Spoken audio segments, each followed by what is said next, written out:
Isso aconteceu há quase uma década, quando eu tinha 13 anos de idade. Lembro-me de que minha amiga e eu estávamos empolgadas com a primeira vez que iríamos pedir doces ou travessuras sem nossos pais. Morávamos em uma cidade pequena, onde nunca acontecia nada, e achávamos que seria a mesma coisa naquela noite. Tudo começou como em qualquer outra noite de Halloween. Recolhemos doces, encontramos muitos de nossos colegas de classe e nos divertimos muito. Às 8 da noite, percebemos que tínhamos que ir para casa, mas no caminho de volta passamos na casa da nossa professora. Ela não estava em casa e a rua não tinha muitos postes de luz. Além disso, a maioria das casas estava com as luzes apagadas e as decorações de Halloween foram retiradas. Minha amiga e eu ficamos um pouco assustadas e desapontadas com a falta de doces. Queríamos sair da rua o mais rápido possível. Foi então que um homem surgiu debaixo de um dos poucos postes de iluminação pública. Era um policial. Nenhuma de nós parecia tê-lo notado antes disso, possivelmente devido à escuridão. Ele nos assustou, mas parecia muito amigável. O policial se apresentou e apontou para um bangalô discreto. Ele disse que um homem idoso que morava nessa casa estava convidando crianças para entrar. Alguém chamou a polícia, mas quando ele chegou, ninguém estava atendendo a porta. Ele continuou nos dizendo que seu carro de polícia e seu parceiro estavam logo depois do quarteirão.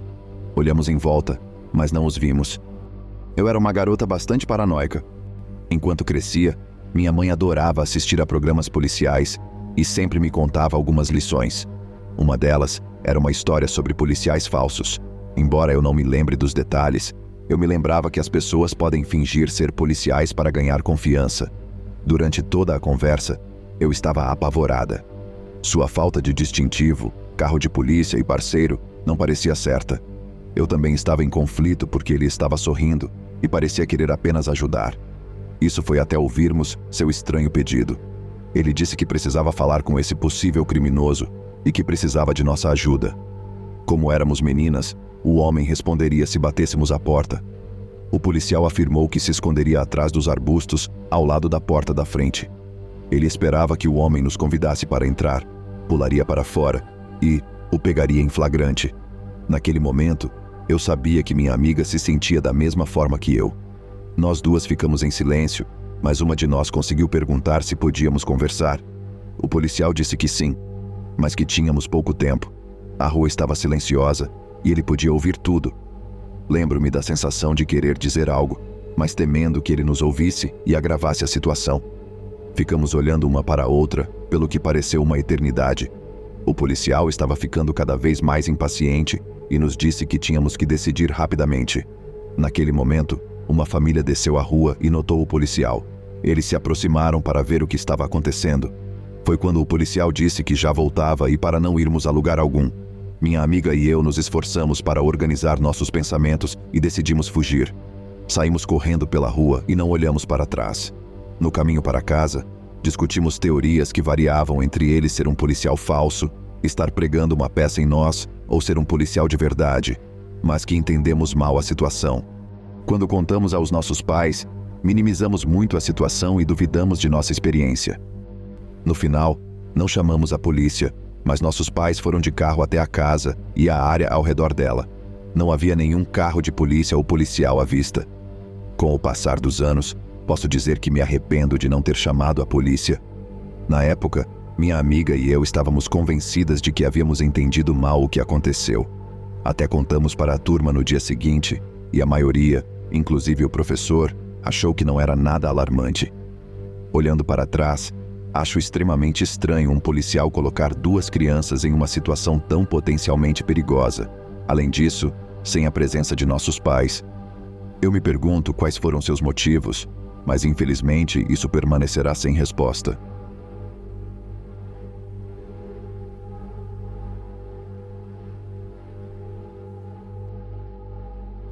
Isso foi algo que aconteceu comigo há cerca de 5 anos. Eu tinha acabado de sair da universidade com meu diploma em desenvolvimento internacional. Eu queria ajudar comunidades carentes, desenvolver projetos significativos e conhecer mais o mundo. Eu era jovem, eu era ingênua. Ansiosa para começar, aceitei um dos primeiros empregos que me ofereceram uma posição. Não era algo que eu necessariamente queria fazer, mas era adjacente aos meus interesses e, o que é mais importante, me levou a um lugar onde eu nunca tinha estado antes. Quando cheguei, adorei tudo. Era lindo, ensolarado e verde. Meus novos colegas de trabalho, todos da equipe local, eram incríveis e muito gentis. Meu chefe me convidou para jogar futebol aos domingos com sua família. Meu colega coordenador de projetos saía para dançar comigo nos finais de semana.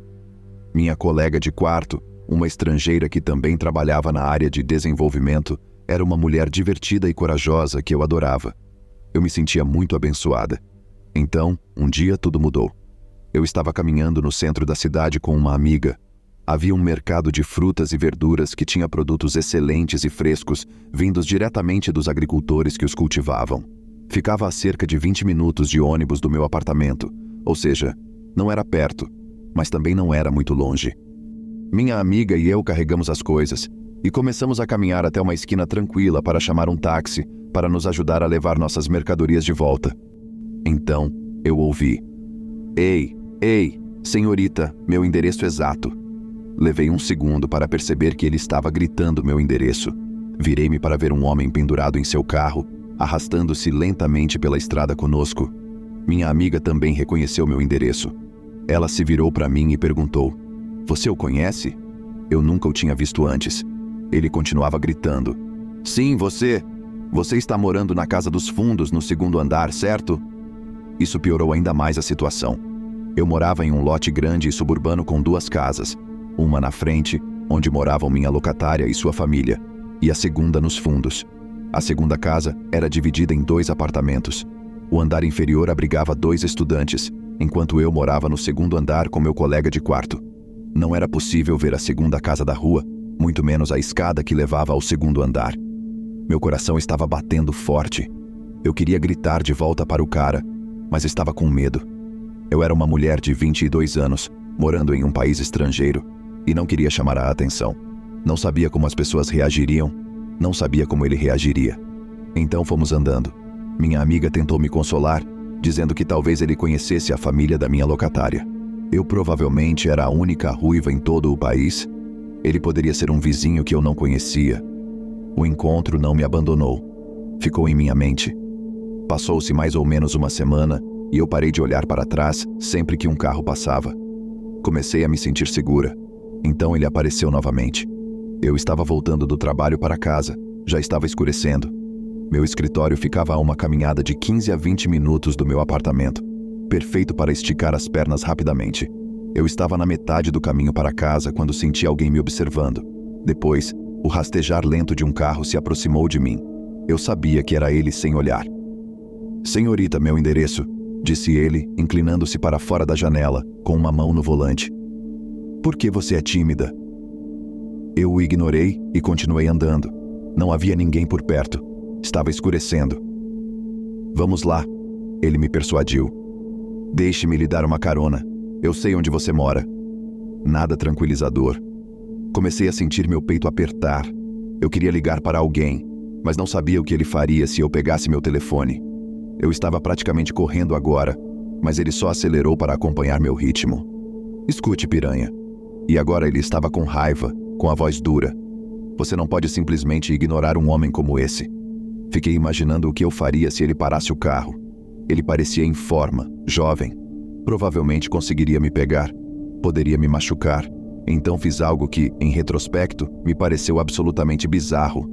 Gritei com ele, de forma selvagem, raivosa. Gritei em meu primeiro idioma, não o que se fala neste país. Provavelmente, não era um idioma que ele jamais teria ouvido. Gritei palavrões e ameaças, qualquer coisa que pudesse imaginar. Nunca esquecerei a fúria confusa em seu rosto. Mas ele diminuiu a velocidade, deixando-me correr à frente. Eu podia ver uma mulher em um ponto de ônibus no cruzamento à frente. Se eu a alcançasse, talvez ela me ajudasse. Talvez ele se assustasse. Quando cheguei à mulher, ele já havia desaparecido.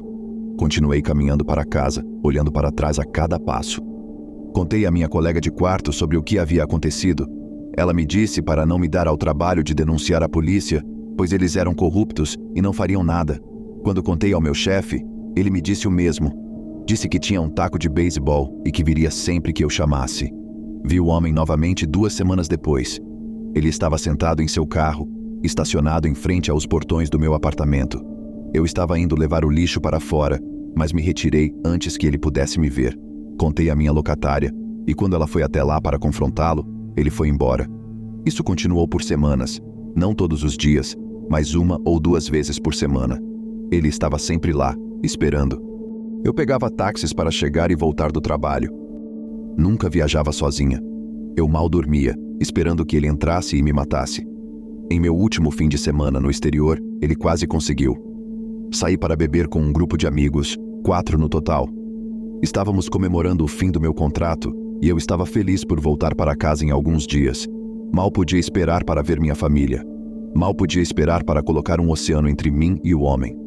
Tomamos cervejas em um bar local, a 5 ou 10 minutos de caminhada, no máximo, do meu apartamento. Quando começou a ficar tarde, por volta da 1 hora, tentamos pegar um táxi, mas era impossível. As ruas estavam engarrafadas e as pessoas estavam por toda parte do lado de fora. Os táxis não conseguiam nem chegar até nós. Então pensamos, apesar de outras pessoas terem nos alertado para não fazermos isso, vamos para casa a pé. Seria mais rápido do que chamar um táxi. Ficaremos bem. Somos um grupo de 4 pessoas. Ninguém vai nos incomodar. Chegamos à metade do caminho quando tivemos que atravessar uma rua principal. Não havia iluminação pública. Não era esse tipo de lugar. A estrada estava completamente vazia, sem um único carro à vista. Atravessamos a rua. Mais alguns minutos, mas então fomos iluminados pelos faróis brilhantes de um carro que se aproximava. Demos uma olhada para trás. Um carro de polícia, com 2 homens na frente. E eu sabia, embora não pudesse ver pelas luzes brilhantes em meus olhos, que ele estava dirigindo. Ele era um maldito policial. O jipe diminuiu a velocidade, como eu sabia que aconteceria. Ele abriu a janela para dizer: "Oi, senhorita endereço. Boa noite, não é?" Meus amigos souberam imediatamente quem ele era. Pude ver como estavam nervosas. Estávamos sozinhas em uma rua escura e vazia no meio da noite.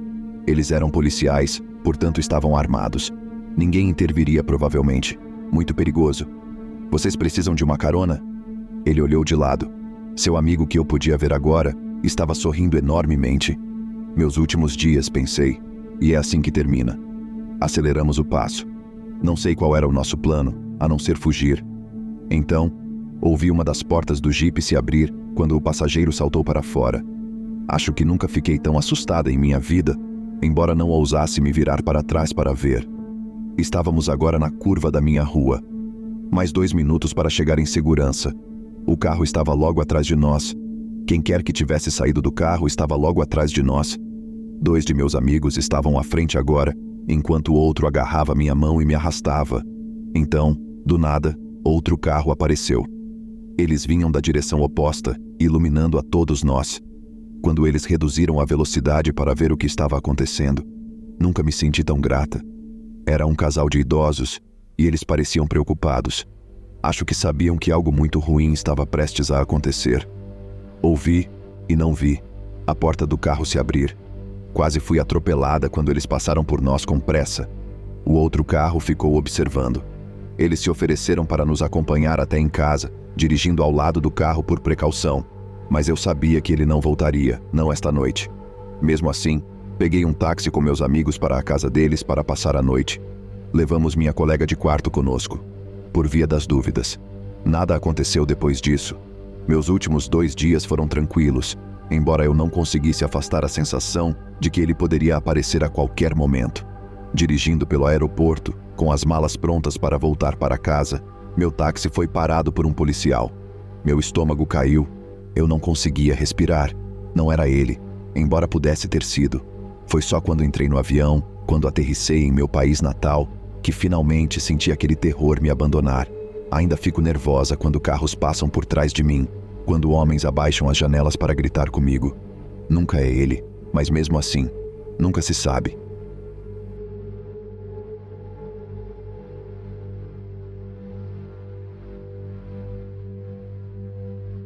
Moro em uma grande cidade no sul. É uma cidade bem grande, e como tal, as pessoas se veem dirigindo para todos os lugares a qualquer hora do dia. Não se trata de uma história elaborada, nem tipicamente aterrorizante, mas há um número suficiente de fatos sem resposta que ainda me dá arrepios só de pensar. Era por volta da 1h30 da manhã, e eu estava voltando da casa de um amigo para casa com minha então namorada Alison. Tínhamos nos divertido um pouco, mas como eu estava dirigindo, optei por me manter sóbrio. A Alison bebeu um pouco, mas nada sério e ao longo de várias horas. A casa de onde eu estava saindo não fica em um bairro particularmente ruim, mas também não é um bom bairro. Na cidade onde moro, há muitas áreas enobrecidas onde traficantes de crack vivem ao lado de famílias de 4 pessoas. É um lugar onde você não tem problemas durante o dia, mas não gostaria de andar pelas ruas sozinho tarde da noite. Como conheço bem a área, decido pegar uma pequena rua secundária. Quando entro na rua, acabo parando em um sinal de parada. Olho para trás e vejo que há uma caminhonete saindo de uma rua adjacente atrás de mim, à minha esquerda. Saio do sinal de parada e ele continua a me seguir. Não penso em nada disso. A estrada não tem muitos postes de iluminação pública, então está bem escuro e não consigo ver a cabine do caminhão. Dirijo por mais 6 metros e, de repente, vejo luzes azuis em meu espelho retrovisor. Luzes de polícia. Agora eu penso, que porcaria, de novo não. No entanto, ao olhar pelo espelho retrovisor, percebo várias coisas que não parecem certas. Por um lado, não há muitas caminhonetes de polícia no centro da cidade. Claro que há alguns, mas não são comuns. Em segundo lugar, as luzes da polícia não estão na parte superior da cabine, como em um carro de polícia normal, mas ao lado dos faróis, perto da grade, como em um carro de detetive. Também notei que há um purificador de ar pendurado em seu espelho retrovisor. Já lidei com policiais em várias ocasiões, mas nunca vi um com um purificador de ar estereotipado de pinho. Por fim, enquanto continuo avançando, contemplando lentamente a situação e considerando a possibilidade de parar, percebo a última variável estranha. Não há sirene de polícia, buzina ou barulho.